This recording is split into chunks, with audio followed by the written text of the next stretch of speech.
السلام علیکم ورحمۃ اللہ وبرکاتہ۔ خطاب فرما رہے ہیں فضیلت الشیخ محترم جناب مولانا محمد جرجیس انصاری صاحب انڈیا والے، بمقام محمدی مسجد اہل حدیث کرنگی نمبر 2۔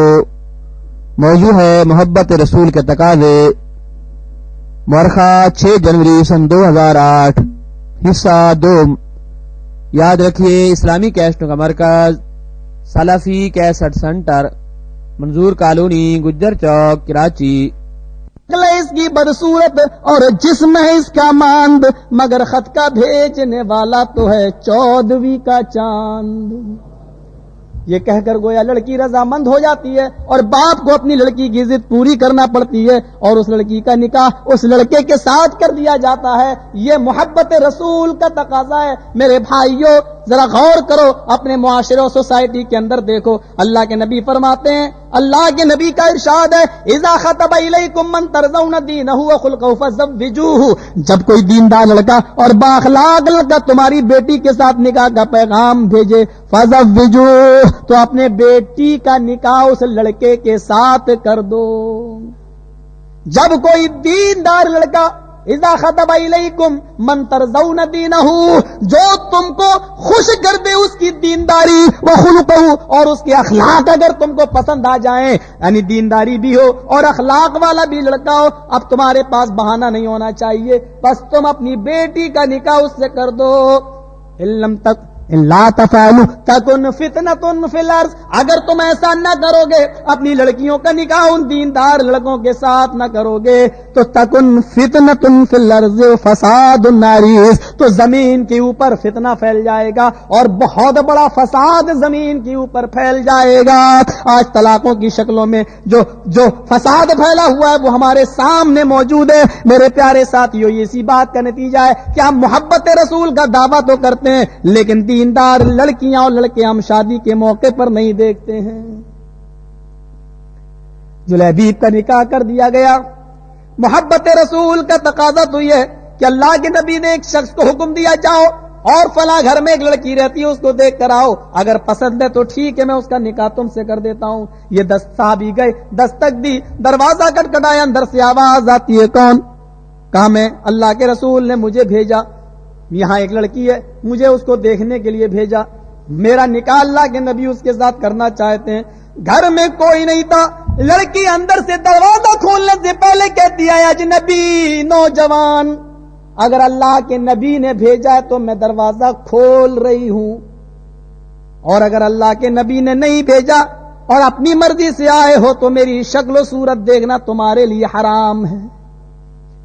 اس نے کہا میں اللہ کی قسم کھا کے کہتا ہوں کہ مجھے نبی نے بھیجا۔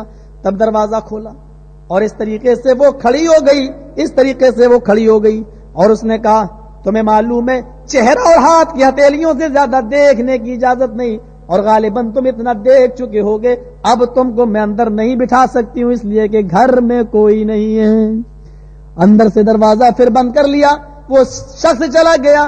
اللہ کے نبی نے پوچھا تم کو وہ لڑکی کیسی لگی؟ کہ اللہ کے نبی جس کو دین کی اتنی معلومات ہو، جس کو دین کا اتنا علم ہو، اس کا کیا کہنا؟ اے اللہ کے نبی مجھے دل و جان سے وہ لڑکی پیاری ہے۔ میرے بھائیوں، پھر اس لڑکی کا نکاح اللہ کے نبی اس لڑکے سے کے ساتھ کر دیتے ہیں۔ محبت رسول کا تقاضا یہ ہے کہ جب نبی کا نام آئے تو آمنا و صدقنا۔ میرے پیارے ساتھیوں، ایک بخاری کی اس واقعے پر بھی غور کرو۔ ایک عورت اللہ کے نبی کے پاس آتی ہے اور کہتی ہے، اللہ کے نبی میں اپنے آپ کو ہبہ کر رہی ہوں آپ کے لیے، آپ مجھ سے شادی کر لیجئے۔ اللہ کے نبی نے ایک نظر اس کو دیکھا، فرمایا اب مجھے ضرورت نہیں ہے، میں کوئی شادی نہیں کروں گا۔ ایک صحابی وہیں بیٹھے تھے، کہنے لگے، اے اللہ کے نبی اگر آپ نہیں کرنا چاہتے ہیں تو میرے ساتھ اس کا نکاح کر دیجئے۔ تصور دیکھیے شادی کا، وہی بیٹھے ہیں، وہی نہ باراتیوں کا پتہ، نہ خیراتیوں کا پتہ، نہ کتوں کا پتہ، نہ ہجڑوں کا پتہ، نہ ڈانسروں کا پتہ، کسی کا کوئی پتہ نہیں، کوئی تصور نہیں ہے اس چیز کا۔ اے اللہ کے رسول اس کا نکاح میرے ساتھ کر دیجیے۔ وہیں بیٹھے اللہ کے نبی نے کہا کیا تم اس کے ساتھ کرنا چاہتی ہو؟ کہا اللہ کے رسول آئی تو ہوں آپ کے پاس، آپ سے کرنا چاہتی ہوں، اگر آپ نہیں کر سکتے ہیں تو پھر اس کے ساتھ کر دیجیے۔ ایک نظر مرد نے عورت نے مرد کو دیکھ لیا۔ اب اللہ کے نبی سوال کر رہے ہیں ٹھیک ہے میں خطبہ نکاح دیتا ہوں، لیکن یہ تو بتاؤ کہ تمہارے پاس اس عورت کو دینے کے لیے مہر کیا ہے؟ پہلا سوال مہر کا ہو رہا ہے نکاح سے پہلے، یہاں پہلا سوال جہیز کا ہوتا ہے۔ ہیرو ہونڈا ملے گی، سوزوکی ملے، یہاں پتہ نہیں چلتی کہ نہیں چلتی ہیں، جاپانی گاڑیاں، ہمارے ہاں لوگ ہوڑی بابا مانگتے ہیں، جو آج کل کے جو فلمی ایکٹر جو اپنا رہے ہیں وہ یہ ملے گی؟ اللہ کے نبی نے کیا کہا؟ یہ بتا تیرے پاس مہر دینے کے لیے کیا ہے؟ اب اس کا جواب سنو کیا کہہ رہا ہے، ما عندی شیء، کچھ نہیں ہے، شیء نکرہ، ایک بھی چیز نہیں ہے، میں اس کو دوں گا کچھ نہیں۔ نکاح کر رہا ہے، کہہ رہا میرے ساتھ کر دیجیے اور دینے کے لیے کچھ نہیں ہے۔ اللہ کے نبی فرماتے ہیں جاؤ کچھ تلاش کر کے لاؤ، شاید کوئی چیز مل جائے۔ بخاری کے الفاظ ہے، کہتا ٹھیک ہے میں جا رہا ہوں، گیا تلاش کیا، لوٹ کے واپس آیا، آپ نے کہا کچھ ملا؟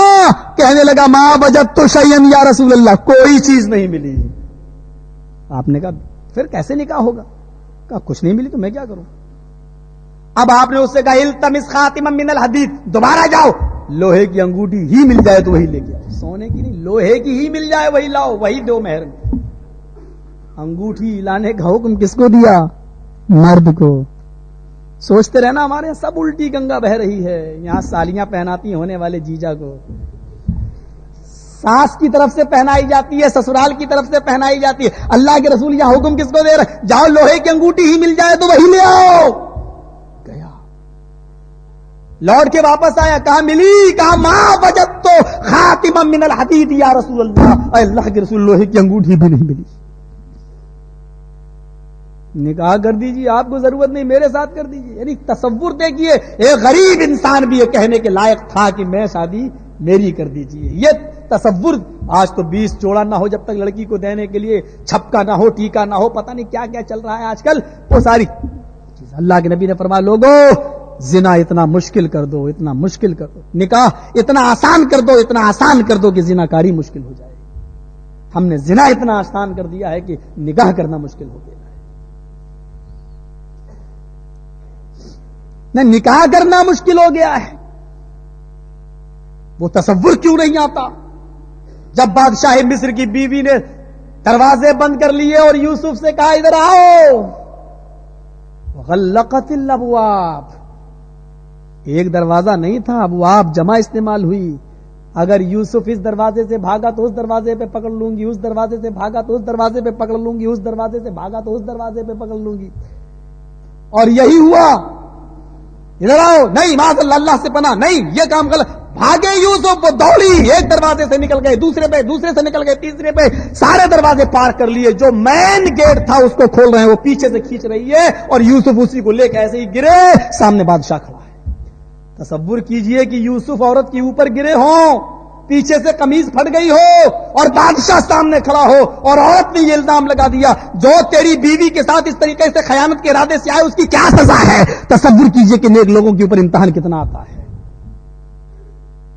لیکن اس دور کے جج بھی بڑے اچھے تھے، وہ آج کل کی طرح نہیں تھے سالوں سال الجھتے رہو۔ کہا بہت آسان طریقہ ہے کہ تیری بیوی کا قصور ہے یا اس کا۔ کہا کیا؟ کہا کہ اس کا کرتا دیکھ لے، آگے سے پھٹا ہے تو یوسف جھوٹا، پیچھے سے پھٹا ہے تو تیری بیوی جھوٹی۔ ہو گیا فیصلہ۔ دیکھا تو پیچھے سے پھٹا تھا، کہا تمہارا ہی مکر ہے اپنی بیوی سے۔ تصور کیجیے، اور خوبصورتی ایسی تھی کہ مصر کی عورتوں نے دیکھا وَقَطَّعْنَ أَيْدِيَهُنَّ، اپنی انگلیاں کاٹ ڈالی۔ پھل نہیں، اما عائشہ نے کبھی کہا تھا، یہ یہودیاں نے اما عائشہ سے، دیکھ یوسف تو اتنے خوبصورت تھے، تیرے نبی کی خوبصورتی کا ذکر قرآن میں نہیں ہے۔ کیا کیا یوسف کی خوبصورتی کا ذکر ہے قرآن میں؟ کیا ذکر ہے؟ کہا کہ جب وہ مصر کی عورتوں کے سامنے سے گزرے تو انہوں نے اپنے ہاتھوں کی انگلیاں کاٹ ڈالی، اتنے خوبصورت تھے حضرت یوسف علیہ السلام۔ تیرے نبی کی خوبصورتی کا ذکر نہیں ہے۔ اما عائشہ اپنے شوہر کی برائی کہاں سن سکتی تھی؟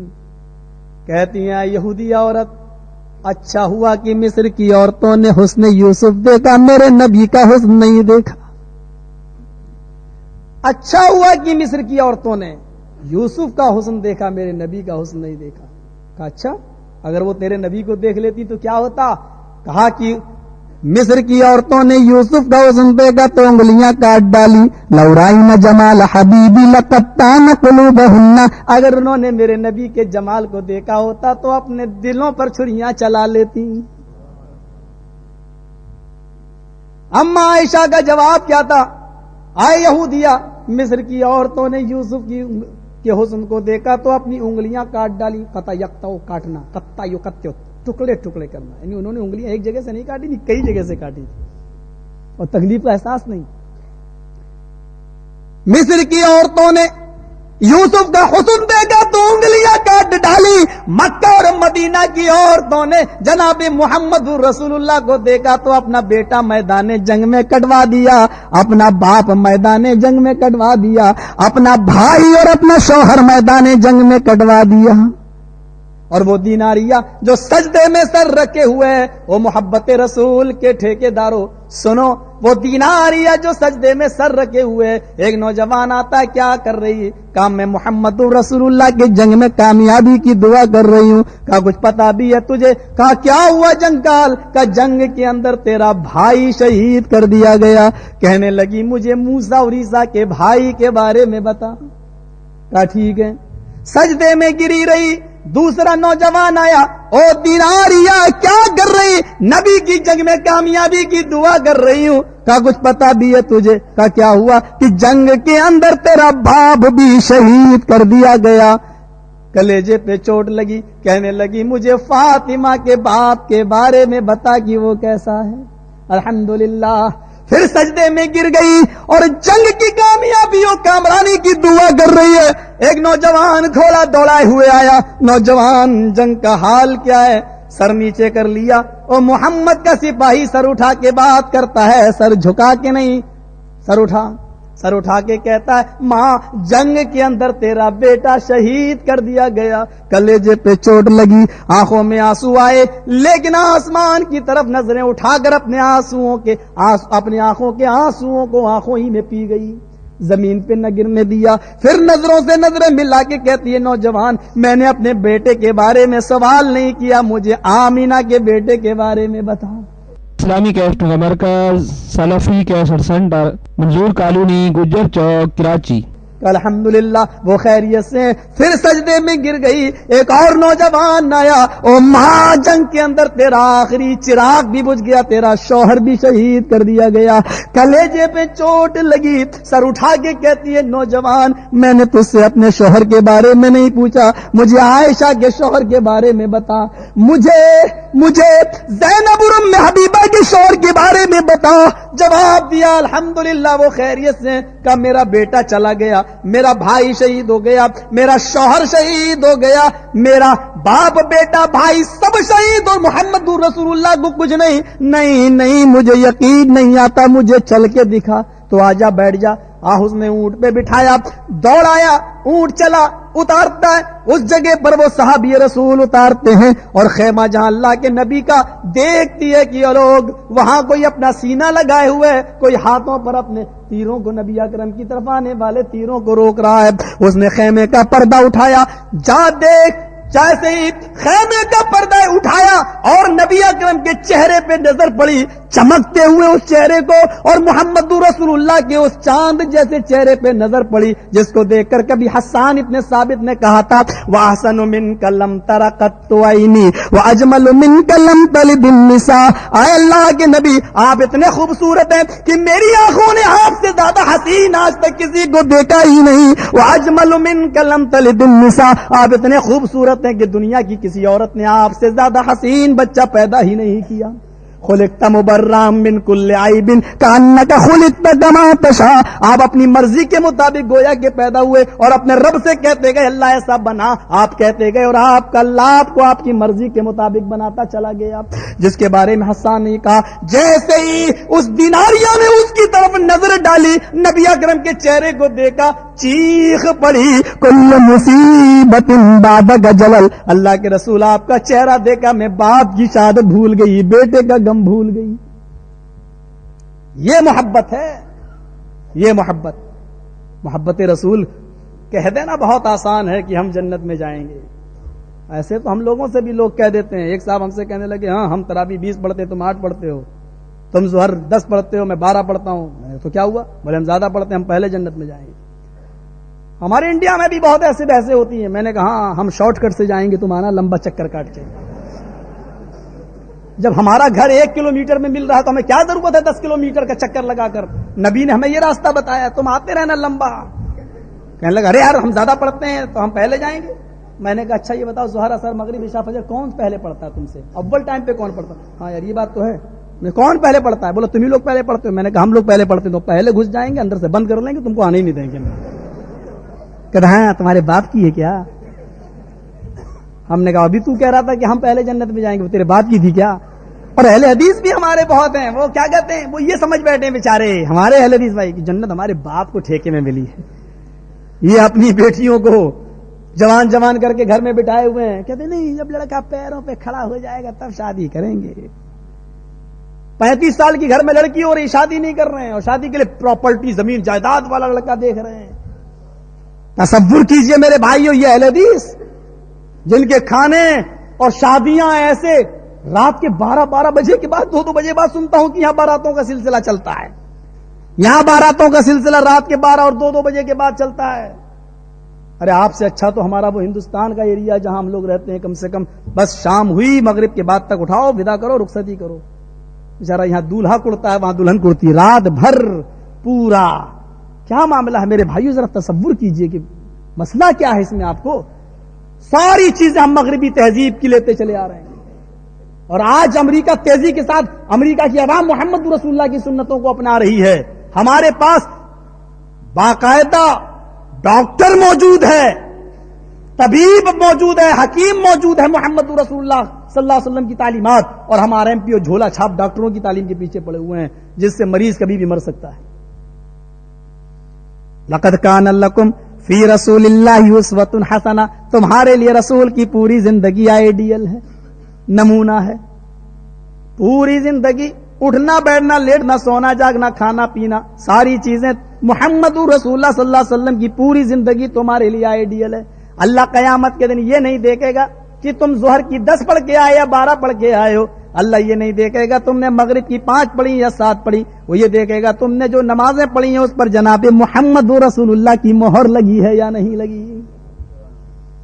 لقد کان لکم فی رسول اللہ اسوۃ حسنہ، تمہارے لیے رسول کی زندگی کو میں نے آئیڈیل بنایا.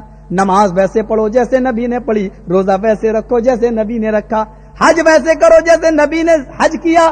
تمام عبادات پر تمہاری وہ مہر ہونی چاہیے جناب محمد رسول اللہ کی جو نبی اکرم نے کیا. ایک لفافہ آپ لکھیے کاغذ 1000 کا خرید لائیے. جیسے نیا سال شروع ہوتا ہے تو لوگ نئے نئے کاغذ لاتے ہیں، بڑے بڑے قیمتی کاغذ لاتے ہیں. ارے آپ 1000 روپے کا کاغذ لے آئیے، اس کو آپ لفافہ بنا لیجئے اور آپ اپنے ایڈریس پر بھیجئے. اللہ کی قسم اگر اس پر سرکاری ٹکٹ نہیں لگا ہوا ہے تو آپ کا لفافہ نہیں پہنچے گا.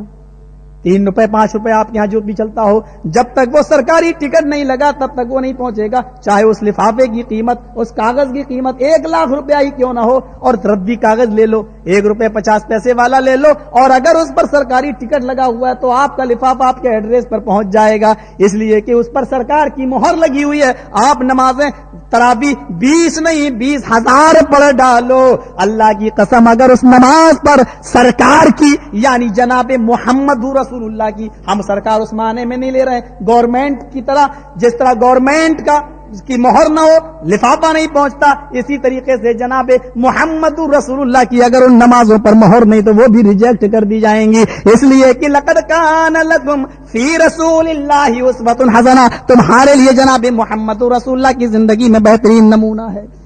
محبت کے دعوے دار آج کہتے تو یہ کہ اچھا بس آخری بات بتا رہا ہوں، مجھے 2 گھنٹے ہو رہے ہیں بولتے ہوئے، میں آخری بات آپ کو بتاتا چلوں جو بہت زبردست بات ہے. ہمارے بہت سے بھائی یہاں پر آ کر ہمیں پھنسا دیتے، کیا کہتے ہیں ہمارے بزرگوں نے بھی تو وہی بات کہی ہے جو نبی نے کہی ہے، تو اگر ان کی بات مان لیتے ہیں تو فرق کیا ہے، وہ بھی تو نبی کی بات ہو گئی. ایسے بہت سے مسئلے ہیں جس پر نبی کی مہر نہیں لگی. اور سرے دست ایک واقعہ میں آپ کے سامنے اور چیلنج کے طور پر بھی میں چھوڑ کے جا رہا ہوں آپ کے سامنے. میں اپنی تقریروں میں ہندوستان میں رہ کر چیلنج دیتا ہوں، پاکستان کا ماحول مجھے کوئی دوسرا لگا، چونکہ مجھے یہاں ہمیشہ نہیں رہنا ہے. تو آپ کہیں گے ہمیشہ تو انڈیا میں بھی نہیں رہنا ہے، مستقل میرا ٹھکانہ وہاں ہے. مجھے اتنا بتا دو، جاؤ کوئی ایک ماں کا لال اٹھے. حضرت ابو بکر صدیق کا انتقال ہوا تو ان کو غسل کس نے دیا؟ چلو یہ بتا دو کہ حضرت فاطمہ کا انتقال ہوا تو ان کو غسل کس نے دیا؟ نبی نہیں ہے اس دنیا میں. چلو ان کو جس نے غسل دیا تم اپنے مسلک کے تحت اس کو جائز ہی مان لو. مجھے معلوم ہے کہ تم نہیں مانو گے، جنازہ اٹھ جائے گا تمہارا، اور اس کے باوجود تم کہتے ہو کہ ہم محمد رسول اللہ کو مانتے. سنو، ابو بکر کا جب انتقال ہوا تو ان کو ان کی بیوی نے غسل دیا. حضرت ابو بکر کا جب انتقال ہوا تو ان کو ان کی بیوی نے غسل دیا، اور فاطمہ کا جب انتقال ہوا تو ان کو ان کے شوہر علی نے غسل دیا. تم کہتے ہو کہ ہمارے اماموں نے اور بزرگوں نے وہی باتیں کہی ہیں جو قرآن و حدیث کے اندر موجود ہیں. مجھے بتاؤ، تم غسل نہیں دیتے ہو مت دو، لیکن تم کم سے کم اس کو جائز ہی مان لو کہ شوہر بیوی کو غسل دے سکتی ہے اور بیوی شوہر کو غسل دے سکتی ہے اور شوہر بیوی کو غسل دے سکتا ہے. تم کہتے ہو جہاں انتقال ہوا شوہر کا بیوی کو دور کر دو، بیوی کا انتقال ہوا شوہر کو دور کر دو، شکل بھی مت دیکھنے دو، کیونکہ اب نکاح ٹوٹ گیا. اب بھی دعوے دار ہو کہ ہم محمد رسول اللہ کے ماننے والے ہیں. تم کہتے ہو کہ شوہر کا بیوی کو غسل دینا حرام، انتقال کے بعد بیوی کو شوہر کا غسل دینا حرام. مجھے اتنا بتا دو کہ ابو بکر نے بیوی نے جو ابو بکر کو غسل دیا، کیا انہوں نے بھی حرام کام کا ارتکاب کیا؟ اور علی نے فاطمہ کو غسل دیا، کیا انہوں نے بھی حرام کام کا ارتکاب کیا؟ چلو تم جواب تو دو. مجھے معلوم ہے نہ تلوار تم سے چلے گی نہ اٹھے گا خنجر، یہ بازو ہمارے آزمائے ہوئے. تم صرف انہی حدیثوں پر کو مانتے ہو جس پر تمہارے بزرگوں نے سگنیچر کر دیے. تم ان حدیثوں کو ماننے کے لیے تیار نہیں ہو جن کو تمہارے بزرگ ریجیکٹ کر چکے ہیں. وعن عبادة بن الصامت رضی اللہ تعالی عنہ قال قال رسول اللہ صلی اللہ علیہ وسلم لا صلاة لمن لم یقرأ بفاتحة الکتاب. رواه البخاری. بخاری کے الفاظ ہے تم میں کوئی نماز نہیں جب تک کہ تم سورہ فاتحہ نہ پڑھ لو. ولی صاحب حدیث صحیح ہے. عبادہ بن الصامت صحابی اچھے ہیں، سب کچھ ٹھیک ہے، لیکن ہم نہیں مانیں گے. کیوں؟ ہم تو حنفی ہیں، ہمیں ابو حنیفہ کی دکھاؤ. ہم محمدی نہیں ہیں کہ ہم محمد کی مانیں. اگر محمدی ہوتے تو محمدی کہلاتے، ہم تو حنفی کہلاتے ہی اس لیے ہیں کہ ہمیں دلیل تو ابو حنیفہ سے چاہیے. اشہد ان محمد رسول اللہ پڑھ کر یہ ان صفوں میں آگے یخادعون اللہ والذین آمنوا، یہ اللہ کو اور مومنوں کو دھوکہ دے رہے ہیں. میرے بھائیوں، اس مسئلے پر جاؤ تحقیق کر لینا کہ ابو بکر کا انتقال ہوا تو ان کو کس نے غسل دیا، اور حضرت فاطمہ کا انتقال ہوا تو ان کو کس نے غسل دیا. یہاں ابو بکر کی بیوی ابو بکر کو غسل دے رہی ہیں، وہاں فاطمہ کے شوہر فاطمہ کو غسل دے رہے ہیں. دونوں دلیلیں موجود ہیں. پہلے خلیفہ کو ان کی بیوی نے غسل دیا اور فاطمہ کو چوتھے خلیفہ نے غسل دیا، تاکہ کوئی یہ نہ کہہ سکے کہ شوہر بیوی کو دے سکتی ہے لیکن بیوی شوہر کو نہیں. یہاں دونوں دروازے کھلے ہوئے ہیں. اور بابیہ نے کہنا حدیث منسوخ ہو گئی، اللہ کے رسول بھی نہیں ہے اس دنیا میں اور صحابہ نے اس پہ عمل کر کے بھی دکھا دیا ہے. اب آپ کچھ نہیں کہہ سکتے ہو. یہ کہو کہ ہم مقلد ہیں، اندھی تقلید کے قائل ہیں، اس لیے ہمیں حرام ماننا ہی پڑے گا. ہاں یہ آپ کہہ سکتے ہیں کہ ابو بکر نے جو کیا ہے وہ حرام نہیں کیا ہے. انشاءاللہ دونوں حالتوں میں جیت ہماری ہوگی. بس محبت رسول کا تقاضا یہ ہے کہ جو رسول سے ثابت ہے وہ ہمیں کرنا چاہیے، اور اس بات کا تقاضا ہے. ذرا تصور کیجئے اس بات پر کہ ایک صحابی کے ہاتھ میں انگوٹھی دے گی اللہ کے رسول نے. یہ کیا؟ ادھر آؤ، سونے کی انگوٹھی. مسلم کے الفاظ ہیں آپ نے اس انگوٹھی کو اٹھایا اور اس کو اٹھا کے زمین پہ پھینک دیا. فَتَرَفَهُ، پھینک دیا اس کو، اور کہا کسی مرد کے لیے سونے کی انگوٹھی جائز نہیں ہے. آپ نے لفظ استعمال کیا کسی مرد کے لیے جائز نہیں، اور کہہ کر آپ آگے بڑھ گئے. صحابہ کی بھیڑ لگ گئی، کیا ہوا؟ اٹھا لو. ارے اللہ کے رسول نے یہ کہا کہ کسی مرد کے لیے جائز نہیں ہے، سونے کی انگوٹھی اٹھا لو، اس کو اپنے گھر کی عورتوں کو پہنا دینا. کہا اللہ کے رسول نے فرمایا کہ کسی مرد کے لیے جائز نہیں ہے. اس نے کہا میں یہ نہیں جانتا ہوں. اگر اللہ کے رسول اس انگوٹھی کو اتار کر میرے ہاتھ میں دے دیتے، کہتے اپنے گھر کی عورتوں کو دے تب میں دیتا، لیکن اللہ کے رسول نے میرے ہاتھ سے انگلی سے انگوٹھی اتار کر زمین پر پھینک دی، اور جس انگوٹھی پر میرے نبی کی نفرت کی نظر پڑ گئی اس انگوٹھی کو میں اپنے گھر کی عورتوں کو بھی پہنانا گوارا نہیں کرتا۔ تصور کیجئے محبت رسول کیا ہے، تصور کیجئے، یہ سینہ ٹھوک لیا یہ محبت نہیں ہے، چند خون کے قطرے بہا دیے یہ ایک محبت نہیں ہے۔ محبت رسول کا تقاضا دیکھو، عبداللہ ابن مسعود مسجد میں آ رہے ہیں، ایک پیر مسجد کے باہر ہے، ایک پیر مسجد کے اندر ہے، اللہ کے نبی صلی اللہ علیہ وسلم خطبہ دے رہے ہیں جمعے کا، ایک صحابی اٹھ گئے جمعے کے خطبے سے، آپ نے کہا اجلس مکان اپنی جگہ پہ بیٹھ جاؤ، آپ نے کہا تھا ان سے جو اٹھ گئے، آپ کہا بیٹھ جاؤ اپنی جگہ پر، عبداللہ ابن مسعود کا ایک پیر مسجد کے باہر ہے، ایک پیر مسجد کے اندر، وہ اسی جگہ پر بیٹھ گئے۔ اللہ کے نبی نے ان کو دیکھ ہنس دیے، آپ نے کہا عبداللہ ذرا میں نے تم سے نہیں کہا تھا، میں نے ان سے کہا تھا، تم کیوں بیٹھ گئے؟ کہا اللہ کے رسول میرے کانوں نے یہ نہیں سنا ہے کہ آپ نے کس سے کہا، میرے کانوں نے یہ سنا بیٹھ جا، میں بیٹھ گیا۔ یہ ہے محبت رسول۔ ایک انصاری کا مکان بن رہا ہے، 5 منزل 3 منزل 2 منزل، آپ نے کہا اس نے مسجد میں جو گنبد ہوتا ہے اس کی طرح جو شکل بنا لی وہ اچھا نہیں ہے، آپ یہ کہہ کر چلے گئے۔ مزدوروں نے بتایا کہ اس مالک کو کہ اللہ کے نبی صلی اللہ علیہ وسلم گزرے تھے، کہا کہ گنبد کی شکل جو بنائی ہے یہ مناسب نہیں تھی۔ کہا تو نے سنا؟ کہا ہاں۔ سنا؟ کہا دوسرے نے تو نے سنا؟ کہا ہاں۔ تیسرے سے کہا سنا؟ کہا پورا مکان توڑ دو، پورا مکان توڑ دو۔ مزدوروں نے کہا تیری اوپر والی چیز پر ناپسندیدگی نظر ڈالی تھی، یعنی نفرت کی نظر اوپر، یہ کہا تھا یہ مناسب نہیں ہے، تو اوپر والا حصہ توڑ دو، پوری بلڈنگ کیوں گرا رہے ہیں؟ کہا یہ تو سوچ رہا ہے اور میں یہ سوچ رہا ہوں، پتہ نہیں میری بلڈنگ کی کس اینٹ پر میرے نبی کی نفرت کی نظر پڑ گئی ہے، توڑ دو، یہ اینٹیں ہی نہیں لگیں گی اب مکان۔ یہ ہے محبت۔ محبت رسول اتنی آسانی سے حاصل نہیں ہو جاتی ہے، اور تقاضا یہ ہے کہ ہم اسی محبت کے قائل بنیں اور اسی محبت پر عمل بھی کریں۔ ہم اللہ سے دعا کرتے ہیں کہ الٰہ العالمین تو ہماری خطاؤں کو معاف فرما دے، ہمارے گناہوں کو بخش دے۔ اب کیا ہے؟